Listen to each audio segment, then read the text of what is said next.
Je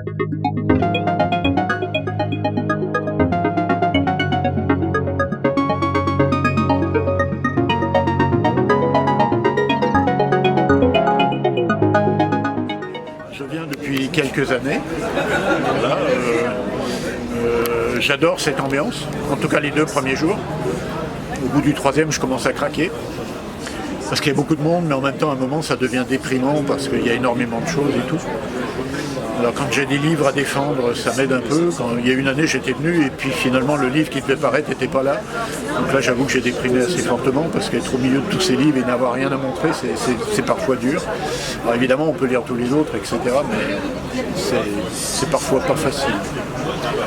Et voilà, mais sinon, on rencontre plein de gens. Voilà. Alors cette année, hier il y avait du trompe d'eau, il faisait froid, donc ça évidemment c'est un bémol. Mais sinon oui, en fait ça dépend beaucoup de l'humeur dans laquelle on est soi. Il se trouve que là je suis dans une humeur assez dynamique, heureuse et positive et donc tout va bien pour moi. Mais ça joue aussi beaucoup là-dessus bien sûr. On est tous différents par rapport à ça et on a des jours avec et des jours sans. Alors j'ai choisi de vous lire ce texte qui est publié donc chez Désopilant, qui font tout un travail, comme vous le voyez, de plastique. Et le texte est inscrit dans ce cercle. Alors peut-être c'est un peu trop long, non? Il faut combien de temps? C'est très bien. Oui. Ouais. Oui. Là de l'autre côté, Désopilant. Oui. Alors c'est un numéro assez ancien, de juin 19, voilà, dans lequel ils m'ont publié ce texte, poésie, point d'interrogation. Oui, tu peux lire. Donc je lis. Oui. Écrire en poésie, c'est jouer dans un jardin sans limite, à la fois public et privé. Savoir qu'on ne va pas en vivre. Savoir dès le début que c'est important pour vivre. Savoir qu'il faut ça pour survivre. Briser les traditions familiales. Aller seul pour au final être moins seul. Justifier l'existence à la petite cuillère.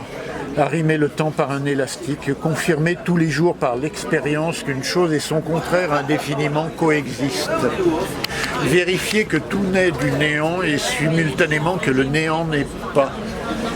Et que jouer dans le néant comme dans un océan de formes sculptées dans l'œil, une musique de rétine et mesurer toujours plus à quel point la parole est ancrée dans le corps.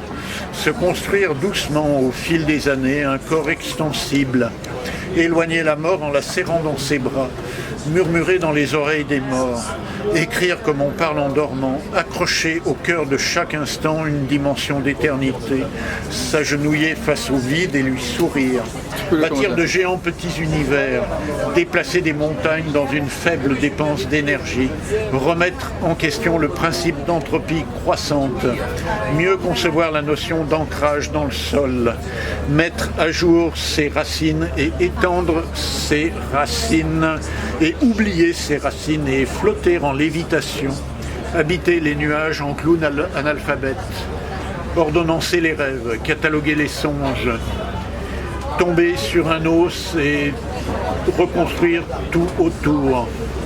Ce terreau de mots qu'on ne sait pas, dialoguer avec les ancêtres, fréquenter les cimetières et n'en voir que les fleurs, tomber de la lune avec tous ses bagages, graver la parole en fond de piscine surpeuplée, en livrer la pleine dimension visuelle et sonore, accepter un beau jour de n'avoir rien à dire, graver ce rien, dire 1000 choses en une seule qui ne dirait pas grand-chose, mais qui dirait quand même et se ferait matière à dire et redire et ne rien dire et tout dire en même temps, et ne jamais s'endormir dans une musicalité de la langue, composer avec la plasticité des sens, allumer tous les réverbères sémantiques, énumérer une fraction des possibles, échanger avec les animaux, capturer sa langue animale pour mieux la relâcher, travailler dans un cirque, jongler avec les mots par lot de 5 ou 6, tout poème est combinatoire, 1000 mots sous chaque mot, parler plus vite qu'on ne pense, se relire après parler, et pourtant parler en prenant son temps, en patte de mouche, attrapant la lumière, ouvrir des fenêtres, dompter la mer, accompagner son corps en compréhension,